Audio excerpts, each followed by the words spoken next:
Today is July 30th and Operation Fleetcom is finally here. So once again, as usual, I'm going to be telling you about everything in the store, whether or not it's worth your money, and everything else that has arrived in this brand new update. So without wasting any more of your time, let's jump straight in. So Fleetcom has of course brought a whole new refresh to the store, a bunch of new items to the exchange, well, a couple new and a bunch of returning items, alongside a new operation pass, and we'll talk about all of those in a minute, but I just want to touch on two of the other things that have also released with this update. First of all, we have the return of the VIP game mode, and I have spoken about that in a bit more depth in a prior video, but at this point most of you probably know what VIP is anyway. Alongside this, Headhunter will also be arriving later in the operation too, so we should see that return in a couple of weeks. There has also been a ton of Forge updates, like you can add music to your Forge levels now, which will definitely make some of these campaign experiences that people have made feel much more immersive. And there's also some brand new Jeff Steitzer voice lines,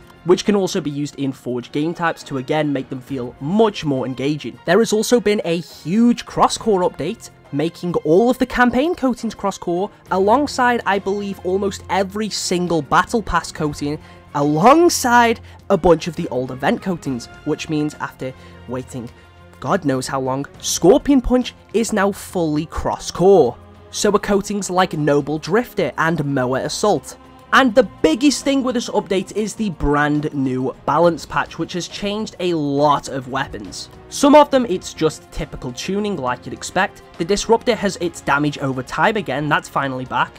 We also have the return of grenade jumping, which is of course when you throw a grenade at the floor and then jump over it, it will boost your elevation even further. And some of the weapon variants have also been massively reworked, with the most notable being the Ravager Rebound, which functions a bit more like a brute shot now. This will definitely make Super Fiesta much more enjoyable, as you won't be stuck with useless weapons like the Unbound Plasma Pistol or the Ravager Rebound, since both of those have a much better function and are much more fun to use. Starting with our returning bundles, we have the Ace of Spades Weapon Charm. This one, of course, isn't a bundle and is just a charm. It costs 150 credits, and that's pretty much all there is to say about it. We also have the return of the Cerulean Might bundle, which gives you the coating of the same name. This is a pretty cool blue digital camo with metallic blue shoulders. And of course this coating is Crosscore alongside the Guilty Charm weapon charm that comes with it. This bundle is 600 credits, not the worst that we've seen, but I would argue there is better options, like the Hazard armor set, which is of course also returned. This gives you the Tasman Hunter armor coating, the Hazard helmet, the Mark 55 CBRN helmet attachment, the Merc visor, the TSA prototype chest attachment, the Hazard shoulder pads, the Type Haz knee pads, and the To the Front stance. And you get all of this for 800 credits, just 200 more than Cerulean Might. 800 was actually Cerulean Might's release price too. And of course, Hazard is a fan favorite classic armor set, and it does kind of suck that this one was on the store and not in the original Season 1 Battle Pass or in any of the free stuff that we've seen since then. But it is cool to see the price of this bundle get reduced to a much lower amount. We also have the return of the Mark IV Valiant armor set, which is obviously based on Spartan Leon 011. This has come back for 1,400 credits, gives you the Valiant helmet. You also get an attachment for the helmet, the Thornblade shoulder pad alongside the Gorita Omega shoulder pad. You get the Ring Neck Legendary chest attachment. You also get a utility piece for the Mark IV, a wrist attachment for Mark IV, some knee pads for the Mark IV core, and the Ashen Glory armor coating, which of course is fully cross-core. Definitely on the pricier side, and we have seen much better, but it is still cool to see this get reduced. Even if I do think it should still be a little bit lower, being like 1,200 credits, which I do believe should be the standard for armor sets. Regardless though, this is a really cool armor set, and a decent one to pick up if you've already got the credits and want your Spartan to have a bit more Halo Wars flair. Right then, now we can move on to the new stuff, starting off with the Crime Crusher bundle.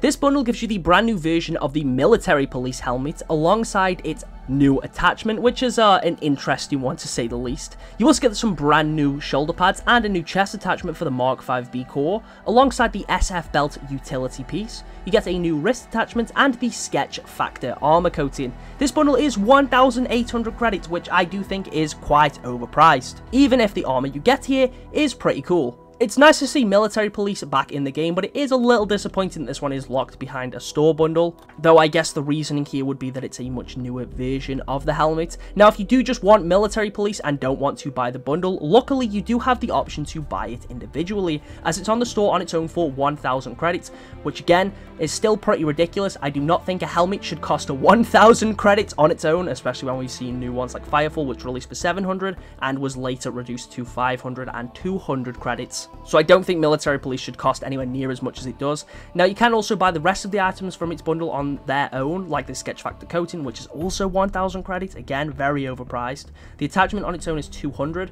I don't know if this is compatible with any other helmet. If that's the case, then that being sold on its own for 200 is fine. However, if it is only on military police and you have the option to buy it on its own, but you can't use it unless you're in the helmet, that would be really stupid. You can buy the shoulders for 800 credits, again, on a much too pricey in my opinion. The chest piece on its own is 500, and this is actually completely fine. I don't mind that. The utility piece 300 credits on its own, and the wrist attachment also 300 credits, and again, both of these I think are completely fine. There is also one other new bundle, and this one's quite an interesting case. This is the Ghost of Reach bundle, and this is of course the one that has brought back the Haunted Helmet. But before you sit there and get angry that this helmet is locked behind the store, you do actually have the option to unlock this one for free, and we'll talk about that in a moment. But in the bundle itself, you get the Haunted Helmet, and this looks gorgeous. In my opinion, the Infinite version honestly looks better than it did in Reach. I love the subtle purple glow of the visor. It really does make it look haunted. It also comes with the Abysmal Messenger helmet attachment, the Fateful Finds shoulder pads, and I love the broken look of all the other armor in this bundle, which of course includes the Charon Terminal chest piece, the Entropic Display utility piece, the Graveside Marker wrist attachment, and then you get the Rising Flame armor coating. I don't care too much for the coating, but I think the rest of the armor in the bundle is absolutely gorgeous, and the art team absolutely cooked in this department. It's also just great to see Haunted come back, but as I did mention, you can of course unlock it for free, and that is over on the Exchange. Now, the Exchange is seeing a new update with this operation, bringing back a ton of the items that we saw available in the Winter update, which means, of course, there is a ton of Reach items you can unlock here, including the JFO helmet, some other little attachments here and there, some coatings like Noble Offensive and Noble Drifter, but then there's also a couple of brand new things, including the Type SN brim attachment for the Mark 5B helmet, something that fans again have been asking for quite some time. It's cool to see it in the game, not only in the game, but of course free on the Exchange. And this costs 2,000 Spartan points, with the Type B5 version, which also has the two attachments, giving you the iconic Noble 6 appearance. This costs 4,000 Spartan points, and again, it's cool to see both of these out. And then, as mentioned, you can also unlock the Haunted helmet for 75,000 Spartan points, where you also get its Abysmal Messenger attachment. You can't unlock the rest of the bundle in the Exchange, just the helmet itself, but realistically I think that's the main thing that anybody is going to care about. I know some people are probably going to have an issue with the fact that you can just fast track the progression here and buy it on the store, but I honestly don't think it's that much of an issue. It's cool to have the option to unlock it straight away, or to actually put the time and effort in to earn it yourself. At the end of the day, as long as you feel like you've achieved it, I don't really think it matters too much what other people think. And again, I just want to say that I think Haunted in this game looks gorgeous, and I can't wait to actually unlock it myself. Now, of course, Spartan points have been a bit of an issue, since other than operation passes, they've been quite difficult to unlock. However, with this operation, again, that has changed, and now you'll be able to earn 100 Spartan points at the end of every match after you've completed your daily challenge, which means unlocking Spartan points is now going to be much quicker. I do still feel like there should be more ways on top of that to earn them. I feel like there should be some in the progression system, being your career rank system, of course, and I do feel like you should earn Spartan points off every weekly challenge, but this is definitely a step in the right direction. It's cool to see these Spartan points get this kind of improvement, and of course you will still unlock Spartan points from your operation pass. Which reminds me, we need to talk about the Fleetcom operation itself. It does have a new purchase bonus, which is the CMA VK78 Commando weapon model, and this looks insane. You also get the Crimson Snowfall coating, both of these just 500 credits. Then moving on to the pass itself, you get the Emil Skull nameplate at tier 1, followed by some Spartan points until you get the Type OST knee pads, again followed by more Spartan points. You then get your first chest attachment, which is for the Mark 5B core. I don't know why I said first chest attachment, this is of course the only one in the pass. But this chest piece looks cool, gives your Spartan a nice tactical look. Again, you get some more Spartan points before you unlock the Battle Buddy XP utility piece, which is quite nice. You then get the Osprey shoulder pads. And the final item is, of course, the Operator helmet, which people have waited for a very long time. It's finally here, and it's free. I know when it was revealed, there was a lot of people that just immediately assumed that this was going to be in the store. Usually, the armor set that is the main source of promotional images for an event is usually the free set of armor, but it's cool to get Operator and its iconic helmet attachment finally in the game. I'm definitely going to try and get through this operation pass as quickly as I can because I do want this helmet. So I will be streaming Infinite about an hour after this video has gone up, so keep an eye out for that. This is definitely the most excited I think I've been for an operation, probably since the Spirit of Fire one, since I will admit that one was pretty cool too. But this has done much more exciting stuff, like having Haunted on the exchange for free and some other cool new free stuff. I do believe it's worth mentioning, since of course we've spoke about the exchange a couple of times. I'm pretty sure the coatings that have been brought back to the exchange are completely Crosscore. I don't know if there's any exceptions, but I have noticed that you can use Noble Drift or Noble Offensive on the Mark 7 now, and hopefully that applies to all the coatings here. Definitely adds more variety and customization.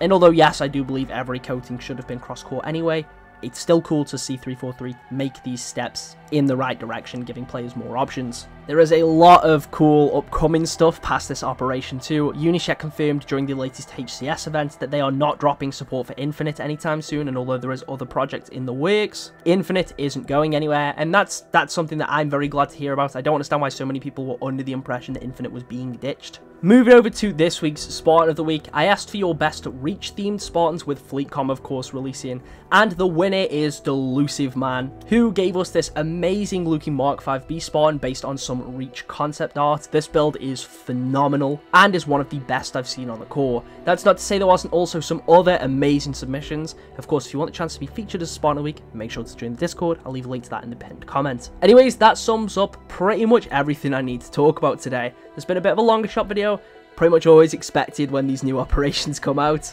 But I'm curious to hear what you all have to say down in the comments. Thank you for watching, and I'll catch you all in the next one.